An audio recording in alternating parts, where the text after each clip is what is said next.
Let's begin with a short prayer. Father, we ask that you would guide doctors and medical personnel and the people necessary to get the vaccine to the population and all over the world, that we may see an end to this pandemic. We ask this in the name of Jesus, the Lord. Amen. Okay, what we were talking about last time was India. And we were saying there were three major characters.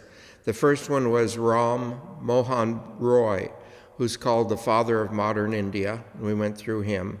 The other was a religious leader, which is Sri Ramakrishna. The third figure, so I'd say the first is political, the second is religious, the third figure is legal, and the third figure is Mahatma Gandhi. He became a lawyer, but he became a lawyer in the country of South Africa. He was born in India, but he became a lawyer in South Africa. And quickly, he gave up his practice in order to organize Indians for civil rights. But that's Indians in South Africa. I think you remember South Africa had apartheid and all that sort of thing. And so the Indians were persecuted for exactly the same reason the blacks were in South Africa, their color. And so he began to organize them.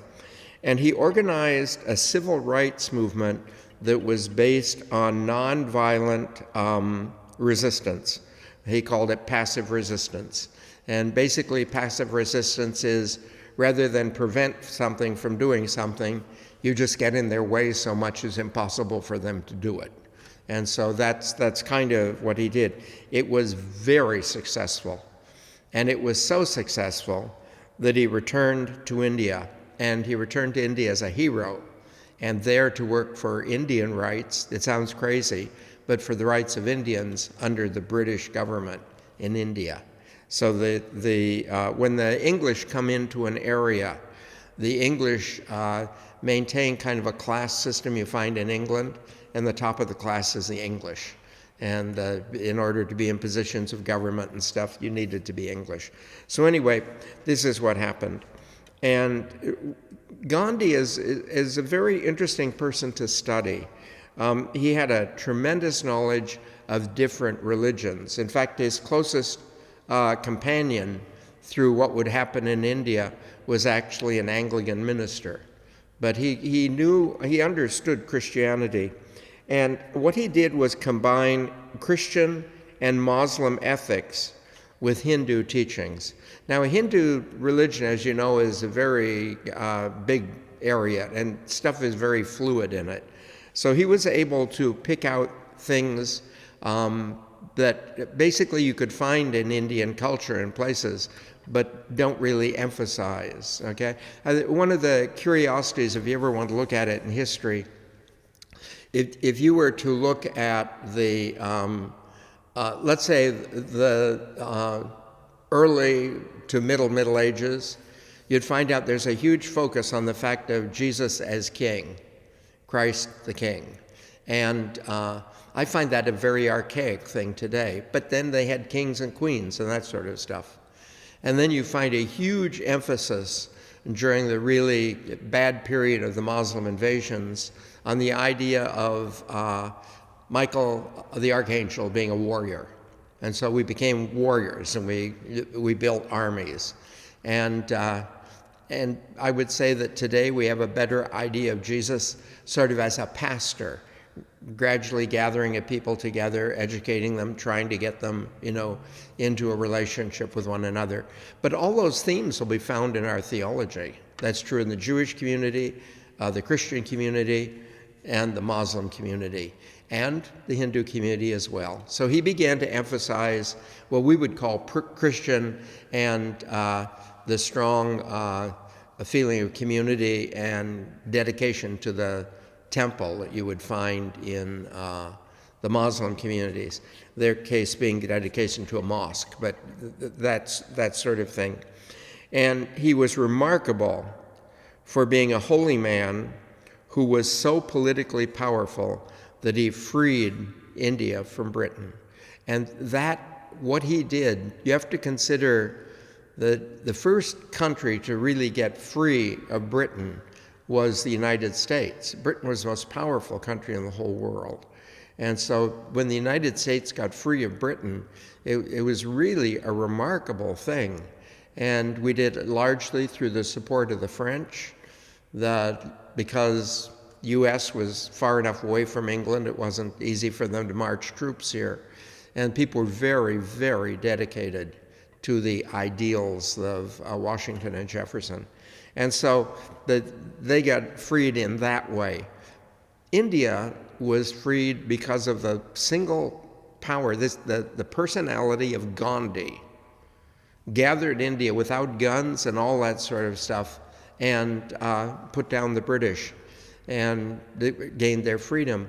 One of the things that I find most remarkable, and I just, to say it about Gandhi, about the power of his nonviolence, I forget how many people were at the celebration.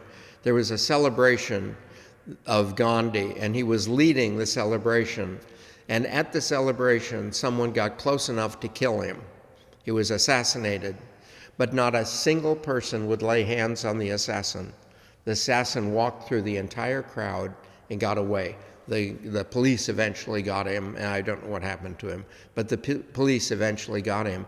But what a testament to Gandhi's nonviolence stance, that he could be in front of all these people, killed, and they don't attack and tear the person to shreds. I just find his nonviolent stand so remarkable in the way he affected it among people.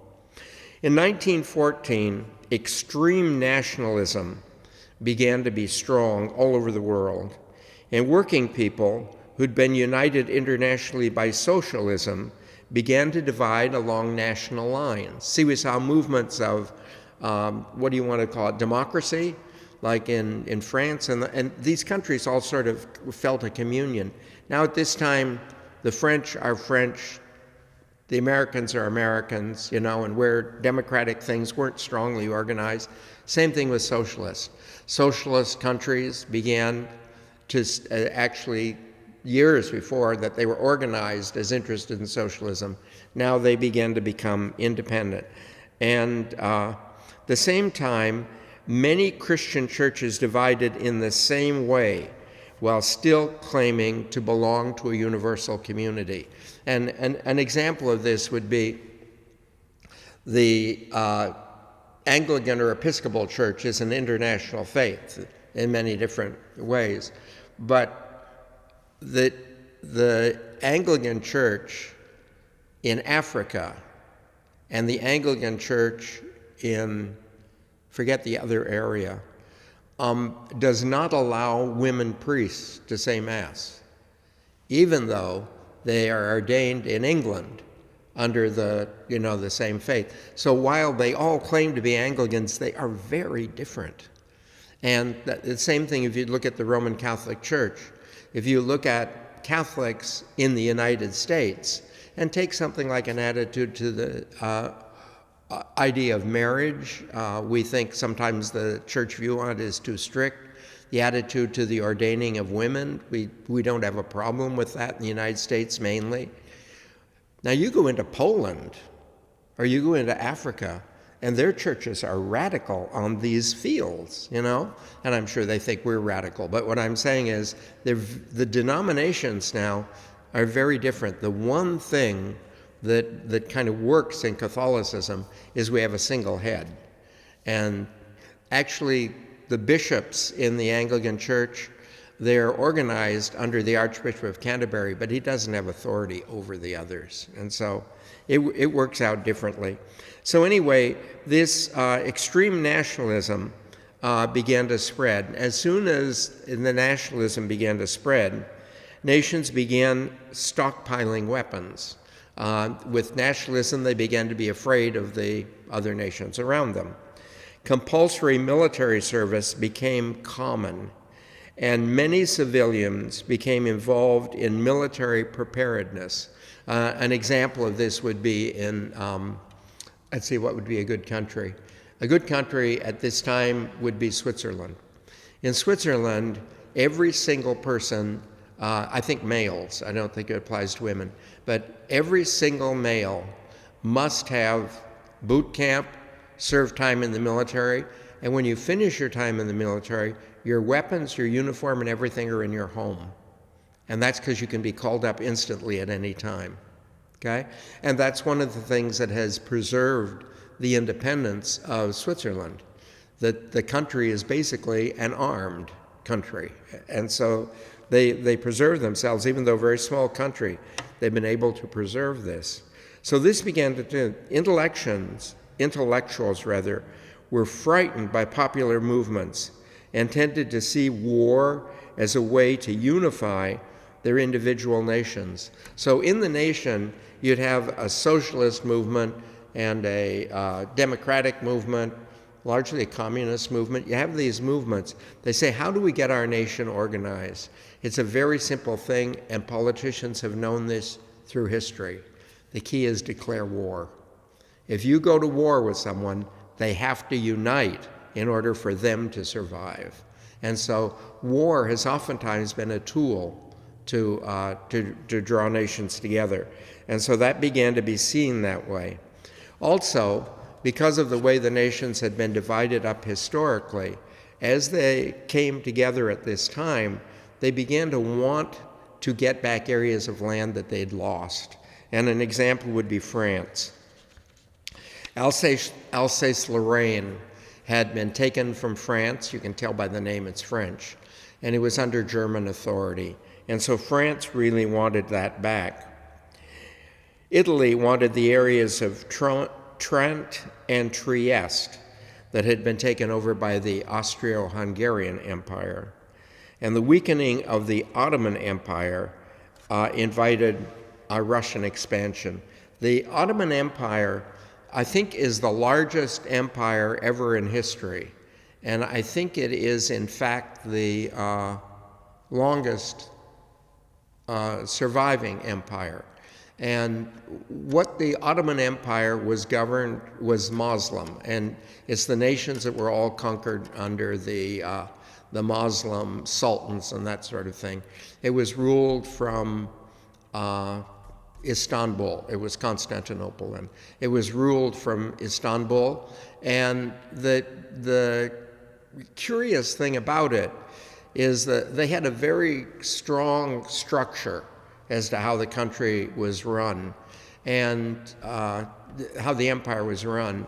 And they'd had a series of weak leaders, and their leaders had not maintained the structure of the country. So they didn't have the ability to put together a war, an army to defend one area, that each area saw themselves as rather independent. Now, they had many language groups. For instance, they controlled Greece, they controlled areas of Eastern Europe, so they had many language things that also helped to divide them. But their weakness made them a prime target.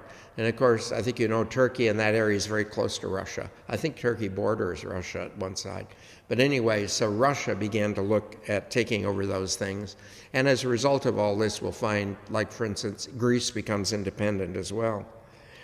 The Poles wanted independence from Germany, wanted independence on their own from Germany. Germany was challenging England for naval power, and the United States itself was showing very imperialistic ideas, looking at Cuba and at the Philippines. And so, you know, when you consider the way the United States is sort of structured, the Philippines and Cuba are a long way away.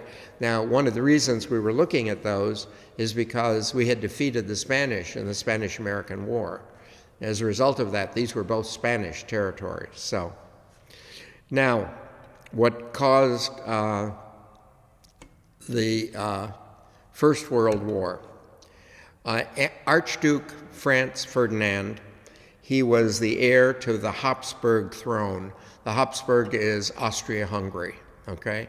And he was heir to the Habsburg throne. And he was assassinated in Sarajevo, which is basically in Yugoslavia. And as a result of that, a World War I was started. And what makes it a world war is the fact of how many nations were involved. because England, France, Portugal, Russia, Greece, and Serbia moved against Austria-Hungary. Why did they move against Austria-Hungary? Each of these countries saw another country they wanted to take over. Some of them were under the Austro-Hungarian Empire, some of them were not, but they knew that if they allied with this group, then each one would get, the property they wanted. So they went together in that way. The Ottoman Empire and Germany, and Bulgaria, later the United States, Japan, and Italy would join the first group. So the second group is Austria-Hungary, Germany, the Ottoman Empire, and Bulgaria.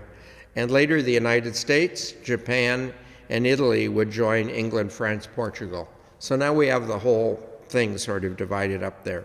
Pope Pius X was very unsuccessful in his attempts to prevent the war. But again, in what we've seen here, remember the nations had become very nationalistic. They had begun to amass weapons, and they'd begun to train armies. It was like trying to stop a snowball rolling down a hill. It had allowed to develop. I remember one time when they were talking about developing a weapon, like the atomic weapon. This was said at the time of the developing of the atomic weapon. It would be used as a threat, but would never, ever be used against human beings, okay? And the response to that was, there has never, ever been a weapon developed that was not used. Never. And if you put together an army and get the whole thing, and you take all this money from your people so that you can arm them, you better do something with the army. And so that's where this goes. And that's why, like in concern about the idea of peace, we should be very careful about allowing armies to be built up like the arms race that we're in. As long as you have the arms race on, you're on the doorstep to a war, always. So most believe that the war would be very quick, but the armies became stalled in trenches facing one another. It was a hopeless situation.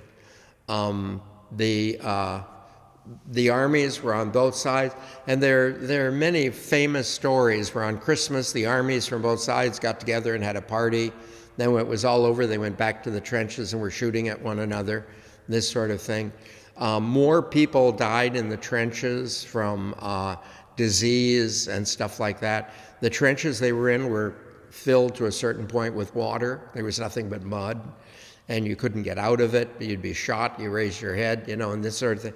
And neither side advanced. Periodically, there'd be a charge from one side, it'd be repelled, whichever side did it. No nation was able to end the stalemate while soldiers and civilians died. It's probably the worst thing we've ever had. Erich von Remska wrote All Quiet on the Western Front, and he shared his experiences as a soldier and the common anti-war feelings of the soldiers and civilians in Germany and France. Both in Germany, France, and all the soldiers had become pacifist at this point. There was no sense to the war.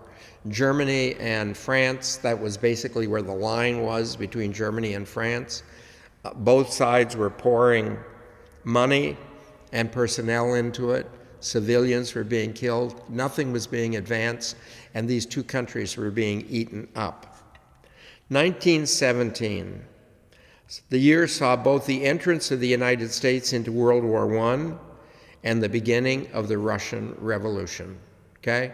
And that's just, the frustration, the international frustration, that whereas France and Germany had these strong pacifistic feelings, the way it affected Russia is they had a revolution. They were going to overthrow the Tsar. They couldn't, it was just pouring stuff into the war, and they were not doing very well. Russia then, believe it or not, was defeated by Japan. And Russia was very, very weak. The revolution had begun. And the shortage of necessities led to a peaceful march led by religious leaders to the Tsar's Winter Palace in Petersburg. And so and that's marked as the beginning of the Russian Revolution. The people were starving. Everything was being sent to the front. It was all being destroyed. And so they had a peaceful march, and it was led largely by clergy carrying icons and this sort of thing. The soldiers killed many, setting off a series of strikes, riots, mutinies, and murders. And think of it, the Russian Revolution began with a religious procession. It was a procession of religious, but as soon as you started killing these innocent, unarmed people, you united people against you. So we find the deeply religious people, the atheists, they're all together in fighting this.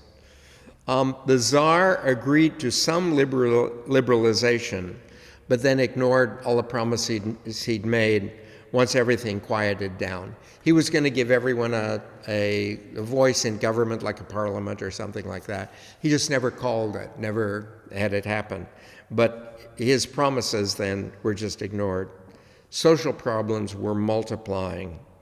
Government surveillance and repression continued, while poverty and starvation were all over the country. This government surveillance is a very difficult thing.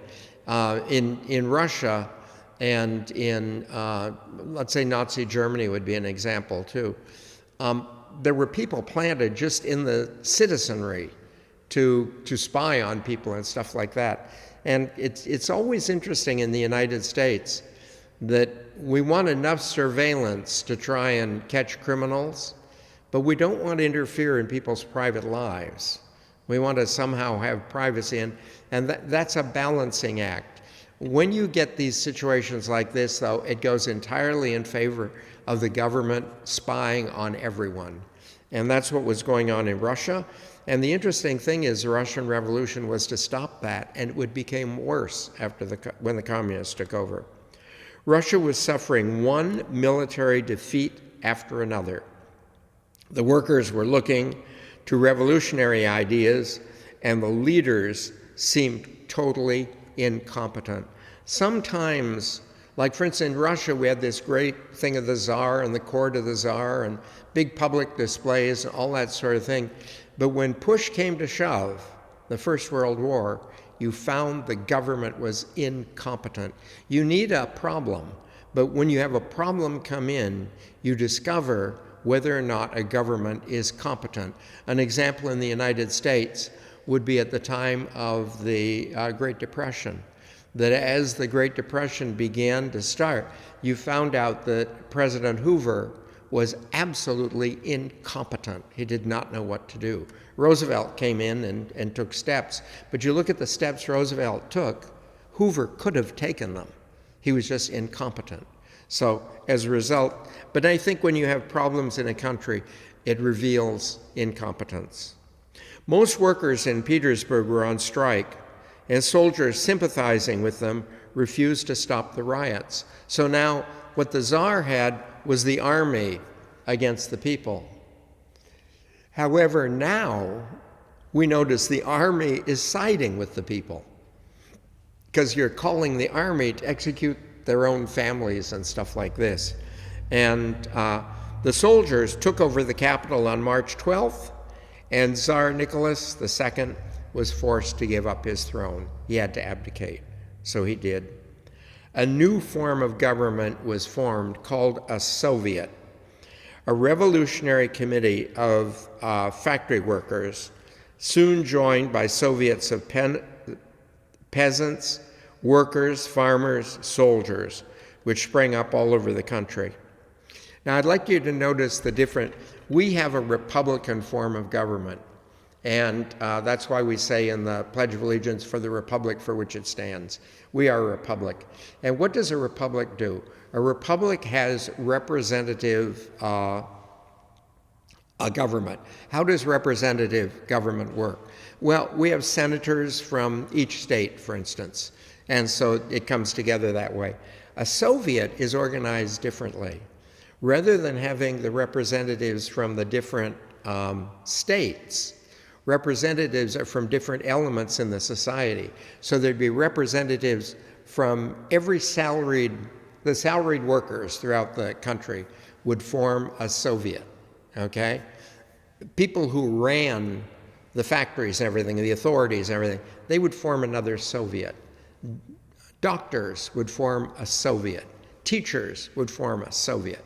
But a Soviet is organized around what you do rather than what you live. And that's the difference between a Soviet government and a Republican government. So they had these things organized, and the new government called for many reforms, but did not end the war or redistribute land among the peasants. So the two big problems were, number one, the war was going on. Secondly, the peasants were forced to work land that they didn't benefit from. They were like serfs. And so they farmed and everything, but what they produced went to the owner of the farm. So in April, Nikolai Lenin, who was hiding in Germany at the time, returned to Russia and took over the leadership of the Bolshevik Party, a small group in the Soviet. So they're one of the Soviets, the Bolshevik Party. So he takes over that group. And they took over the entire government. And they were very, very powerful. And so once they took over the government, all the Soviets supported them. And so they became united now under this one, which is the Bolsheviks.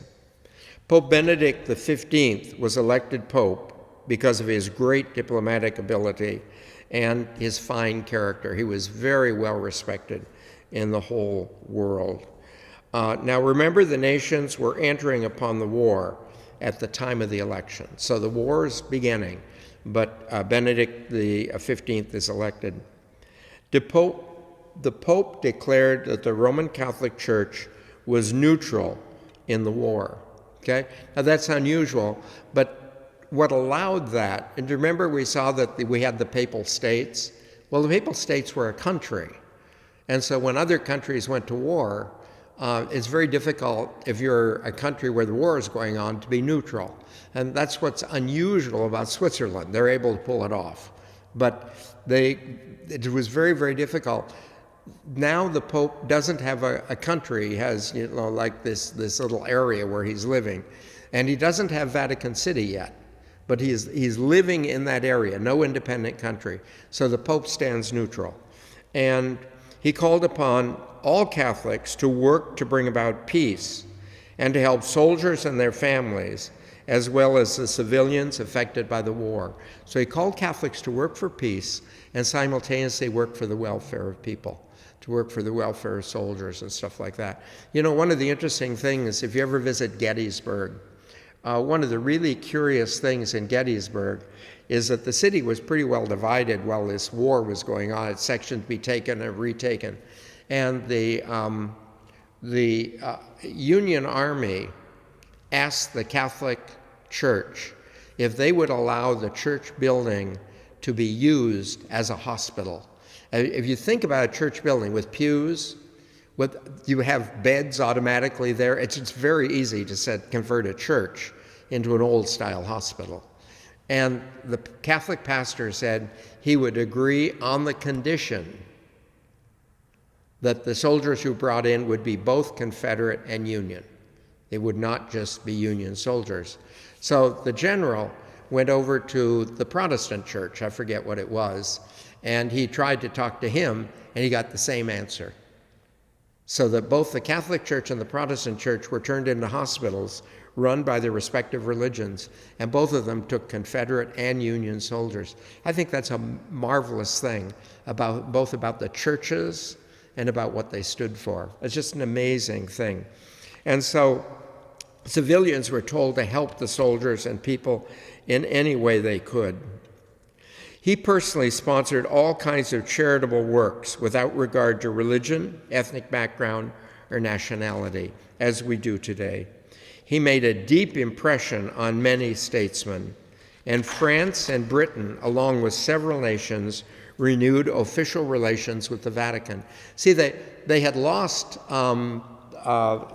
official what do you want to call it, lost official, having ambassadors at the Vatican because there was no country anymore. So it was gone. So now they renew these relationships by sending ambassadors who are basically ambassadors to the Pope himself. There's no country there yet. Okay, Vatican City will be ultimately a country, but it isn't at this point. So relations with the Italian government were improving, and Turkey even erected a statue in honor for his work for the people in Asia Minor. That the church did a lot of things around the world with regards to helping people who were in difficulty. It turned out his peace proposals would have served better lasting treaty than the Versailles Treaty. The Versailles Treaty, which was basically done to punish Germany particularly, the Versailles Treaty that was set to punish those nations just set the table for the next war. But Benedict had some very simple things he wanted. And just to give you another example, Pius XII had a plan for dividing Europe after the Second World War. And when they were putting it together, the meeting, they wanted Pius XII at Potsdam as putting together the peace treaty. And Joseph Stalin forbid it. He said, how many troops does he have? And so they didn't invite the Pope there. But curiously, the plan that Pope Pius XII had for that Eastern Europe is what Eastern Europe is today. It wasn't then. They put these countries under the Russians, and they divided Germany up between England, France, and the US, and Russia, and all this sort of gerrymandering they did. However, it has slowly evolved to what Pius XII said in the first place. These nations, certain ones, should be independent and this sort of thing. And so the same thing here. Had they followed the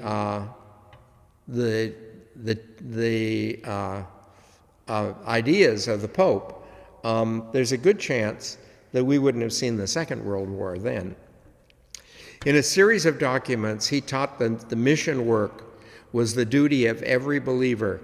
We're going to find this very, very powerfully in the Second Vatican Council. Every person needs to be a missionary for the faith. And we don't need to do it by preaching so much. Like, if I live a very good, holy life, and people know I am a Catholic, then actually that's missionary work. Now, if I lead a very, very holy and good life, and no one knows I'm a Catholic, that is not missionary. Or if I'm talking about the faith and everything and not leading the life, that's not missionary either. And so what a missionary is essentially a Catholic who lives the faith. That's what they're, and that rests on everyone. Curiously, before this time, we would have said that missionaries are primarily, the orders that go out, Franciscans, Jesuits, Dominicans, that go out to convert people. They're the missionary group. But not now. Now the idea is that everyone is in the church a missionary. And why is this important? This is important because there's no such thing as a Catholic country anymore. Countries have all kinds of religions and all kinds of atheists everywhere. And so it isn't as though if you're in Poland, no one needs to be converted. If you're in Poland, everyone needs to be converted. It isn't as though in the United States, no one needs to be converted. Everyone needs to be converted. This whole idea of the missionary. Newer church communities had equal rights with older communities and deserved to have their culture respected and have native priests. See, at this time, the priests, let's say in Mexico, were largely from Spain. Priests in Cuba were from Spain. Priests in the Philippines were from Spain. And priests in Morocco were from France. And according these nations, once they got the missionary church going, they continued to send the hierarchy. The hierarchy came from the nation that started the whole thing. I remember when I was in the Maris, which is an order largely out of France. but they converted Oceania. They converted Samoa, Fuji, and that sort of stuff. And it was interesting, when I was in the seminary, there were 4 men who were in the class with me when I was studying in the novitiate, the goal of their life was to become a bishop.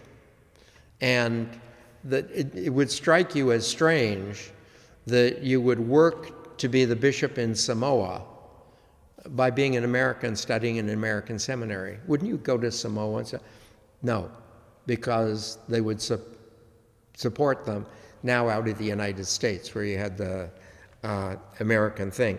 Well, this Pope, he said that, number one, their culture needs to be respected. They should have native priests.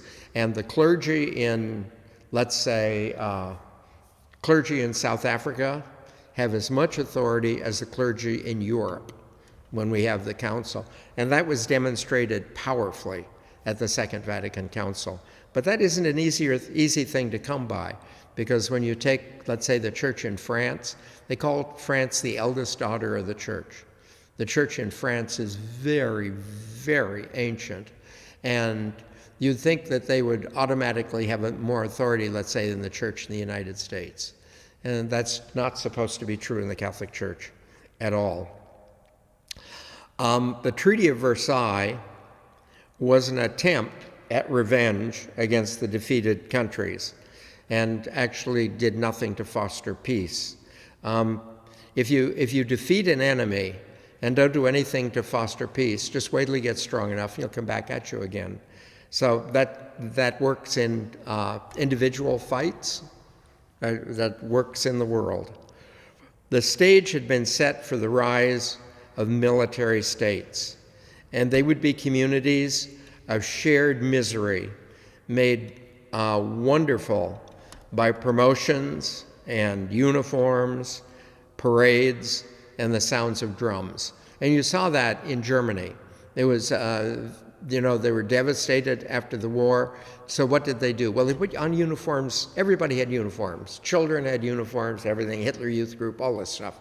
They all had uniforms, and nice uniforms. They had medals, they had marches, they had parades, all this sort of stuff. But what happened was, you were making their self-view military from a very early age. I think it's cute that if you go back, I presume my experience is the same as many. When I was a little boy, we used to play cowboys and Indians. But cowboys and Indians, the cowboys are kind of like cavalry, a military thing.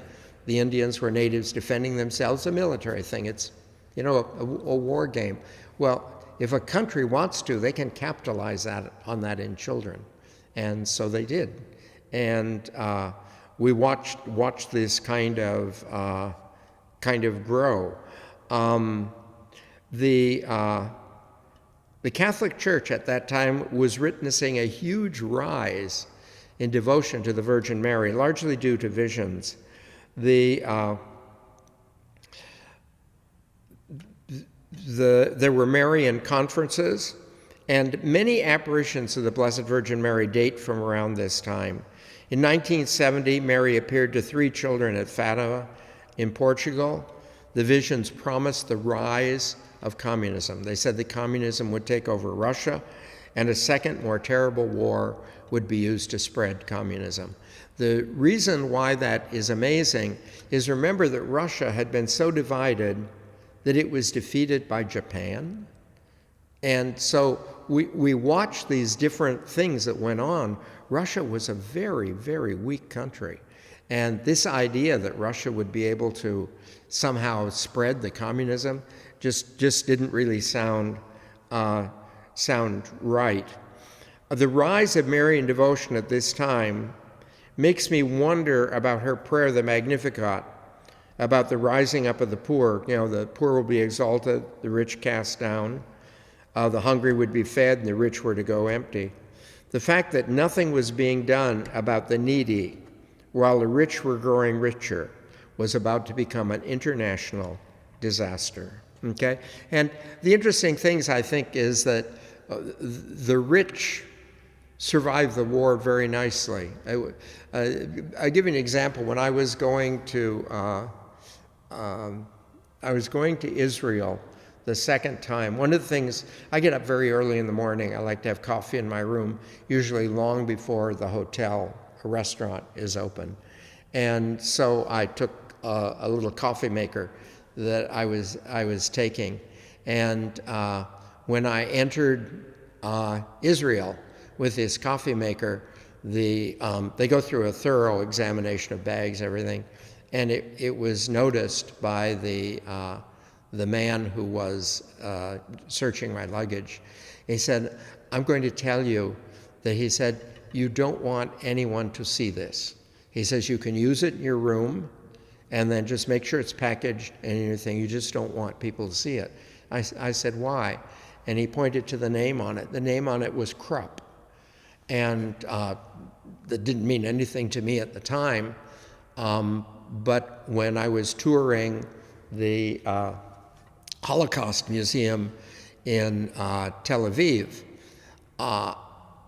I found out that all the ovens, the crematories, were all made by Krupp. It's a big company still. These companies survived the war. They made a fortune on it.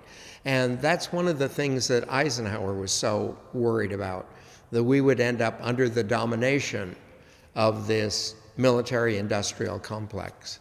And so, anyway, that was going on at the time.